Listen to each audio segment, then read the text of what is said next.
بسم الله الرحمن الرحیم.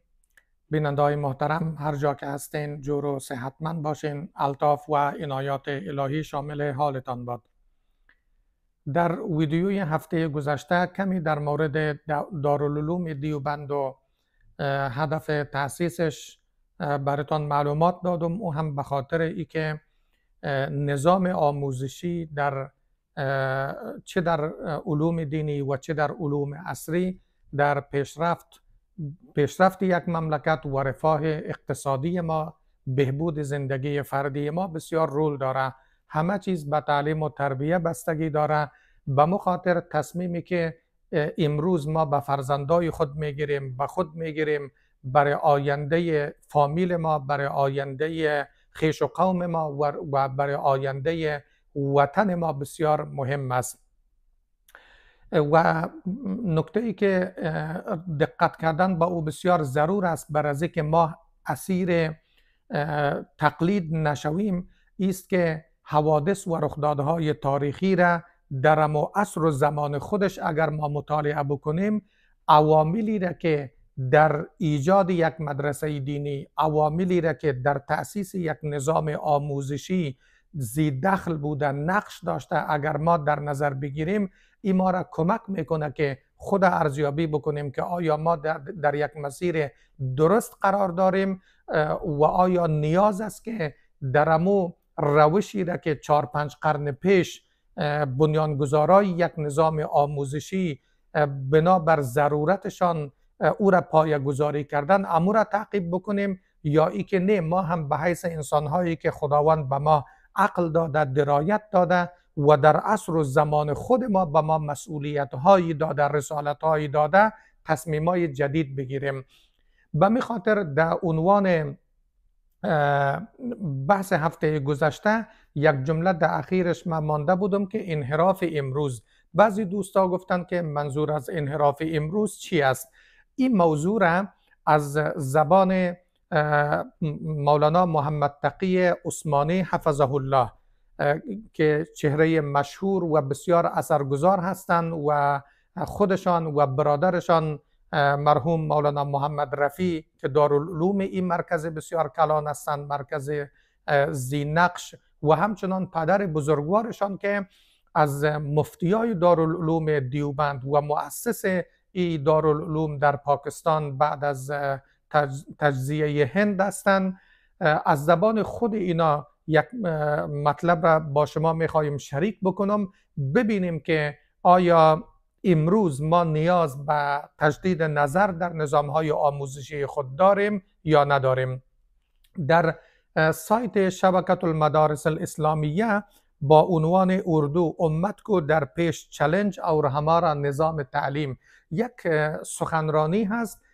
شما میتونین با عنوان منبع و مأخذ از اینجا استفاده بکنین. من خلاصه صحبت‌های جناب مفتی تقی را در اینجا با شما شریک می‌سازم. در 15 مارچ 2016 ایشان یک سخنرانی میکنند در مراسم تجلیل از حفاظ قرآن در یک مدرسه علوم عصری.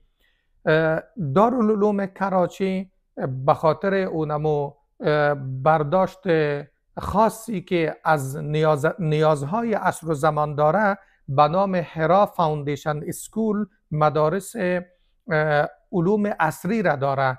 در اینجا یک تعداد از شاگردای این اسکول از حفظ فارغ التحصیل میشن در کنار علوم عصری و مفتی تقی یک سخنرانی میکنه و میگه که پیشینه این اسکول چیست و میخواین ای را بیان بکنن که پیش از تشکیل یک مقوله را، یک سخنی را که هم برادرشان و هم خودشان همیشه به نقل قول از پدرشان تکرار میکردن، او را بیان میکنه. میگن پیش از تشکیل پاکستان در هند 3 نظام آموزشی بزرگ بوده به نام دیوبند، علیگره و ندوة العلماء. پدرشان در سال 1950 در یک جلسه عمومی خطاب به مردم گفتند پس از تشکیل پاکستان در سال 1947 دیگه ما نه به علیگره نیاز داریم، نه به ندوة العلماء نیاز داریم، نه به دارالعلوم دیوبند نیاز داریم. ما به یک نظام آموزشی سوم نیاز داریم که به تاریخ گذشته ما مرتبط میشه. اصل ما ای بود، ما دیگه به این سیستم نیاز نداریم. مفتی تقی این قسمت از سخنرانی پدرش نقل میکنه و باز خودش توضیح میده، میگه که در نگاه اول این سخن بسیار عجیب به نظر میرسه که یک مفتی و فرزند دیوبند بیایه و بگویه که ما در پاکستان به اون نیاز نداریم، دیگه به دیوبند، به نظام دیوبند و غیره نیاز نداریم، به یک نظام سوم نیاز داریم. میگن این صحبت‌های والد بزرگوار بسیار عمیق است و عدم درک این صحبت‌ها منجر به سوء تفاهم شد. باز این را تشریح میکنن، میگن که او سه نظام آموزشی هند در حقیقت نظام طبیعی و نظام فطری نبود، بلکه نتیجه نظامی بود که انگلیسی ها آورده بودند، پاسخی بود به توطئه هایی که انگلیسی ها راه انداخته بودند. در غیر آن اگر به نظام آموزشی مسلمانان در طول تاریخ، مخصوصا در قرون اولیه، در قرون گذشته توجه بکنیم، هیچ جدایی بین مدرسه دینی و اسکول یا علوم عصری دیده نمیشه. تا دوران حکومت انگلیسی ها اونمو وضعیت سابق استمرار پیدا کرد در مدارس و دانشگاه ها که هر دو به یک نام جامعه یاد میشد، همزمان هم علوم اسلامی و هم علوم ریاضی، طب، نجوم همزمان تدریس میشد. باز این را تشریح میکنن، میگن که در شریعت اسلامی عالم دین شدن فرض عین نیست، فرض کفایه است. یعنی اونمو قسمی که در یک جامعه مردم به طب ضرورت دارند، به علوم عصری نیاز دارند، اگر هیچ کس این علوم نخوانه همه گناهکار میشن. فراگیری علم طب فرض کفایی است، فراگیری علم ریاضی فرض کفایی است. علوم دینی هم یعنی عالم دین شدن و متخصص علوم اسلامی شدن بر هر مسلمان فرض عین نیست، بلکه فرض کفایی است.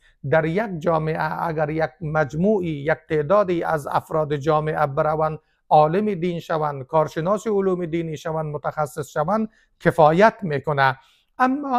اما آموختن پایه های علوم دینی، اساسات علوم دینی بر همه فرض عین است، در این شک نیست. ای که علوم عقاید کسی برای یاد بگیره، ای که سوره های قرآن را به حدی که بتانه نماز خودش را ادا بکنه، در این شک نیست، این فرض است.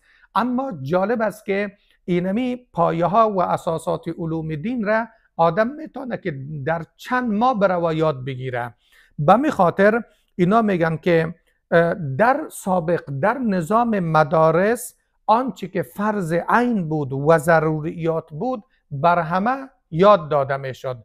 بعد از اینکه جوانها و مردم او ضروریت‌های علوم اسلامی را که یاد گرفتن، بعد از او برای کسب تخصص و مهارت‌های عمیق یک تعدادی میرفتن علوم دینی میخواندن، بعضیا که علاقمند بودن جامعه شناسی و تاریخ میخواندن، کسایی که علاقمند بودن میرفتن ریاضی و فلکیات میخواندن.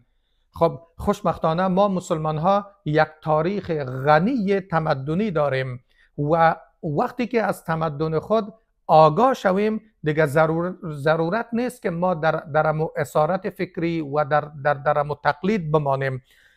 مفتی تقی صاحب میگن که ما سال گذشته در مراکش بودیم، در فارس. در سال 2016 هم ایشان در فاس و در مراکش بودن و اتفاقا در امی سال من هم در مراکش بودم و در یک کنفرانس با هم اشتراک کرده بودیم و ما آخرین بار مفتی صاحب قبلا چند بار در کشورهای مختلف در پاکستان و در استانبول ولی آخرین بار ما ایشان در مراکش دیده بودم. دمی سفر اینا میگن که در فاس ما به جامعه القرویین رفتیم و این جامعه درباره این جامعه معلومات میگن که در تاریخ اسلام 4 دانشگاه معروف وجود داره. قرنیین در قرن سوم هجری تأسیس شد و جالب است که باز شما اگر در ویکیپدیا سرچ بکنین درباره دانشگاه قرویین، برای اولین بار در جهان اجازه علم طب را دانشگاه قرویین میده. و یک نکته بسیار جالب دیگه، میدانین مؤسس از کیست؟ یک خانم به نام فاطمه الفهری. و این افتخار ما مسلمان ها داریم که اولین دانشگاه ما، مؤثرترین دانشگاه ما که تا امروز فعال است، جامعه القرویین توسط یک خانم مسلمان پایه‌گذاری و تأسیس شده در سال 245 هجری 895 میلادی. در این دانشگاه در کنار تفسیر و حدیث و فقه، طب، ریاضیات و نجوم هم تدریس می شد. مفتی صاحب میگن که من اینجا رفتم و جالب است که ابن خلدون، ابن رشد، قاضی عیاض و ابن البنا، ریاضیدان مشهور در اینمی دانشگاه، در امی پوهنتون تدریس میکردن و هنوزم جاهایشان، کرسیشان مشخص است و در اونجا نوشته شده که اینجا ابن خلدون تدریس میکرد، اینجا ابن البنا تدریس میکرد، اینجا صنف قاضی عیاض بود. و در امو سالها و در قرون اولیه اسلام اینا دست به یک سلسله اختراعات هم زده بودن و او اختراعاتشان هم در اونجا است. مثلا ساعت را وقت اختراع کرده بودن و چیزهای دیگه در اونجا مانده شده. خب اینال صحبتای مفتی صاحب ادامه داره و گپای بسیار مهم است. هنوز به جنبندی این بحث نرسیدیم، ولی فکر میکنم ویدیوی ما طولانی شد. اشاره کردن دوستا، پس این ویدیو را در اینجا توقف میتیم، اما ادامه این بحث را در ویدیوی بعدی حتما ببینین. یکی دو روز بعد از نشر این ویدیو، حتما این هفته کوشش میکنیم بچیم که 2 ویدیو نشر بکنیم. پس این ویدیو را در اینجا توقف میتیم. انشالله با امید دیدار در ویدیوی بعدی. السلام علیکم و رحمت الله و برکاته.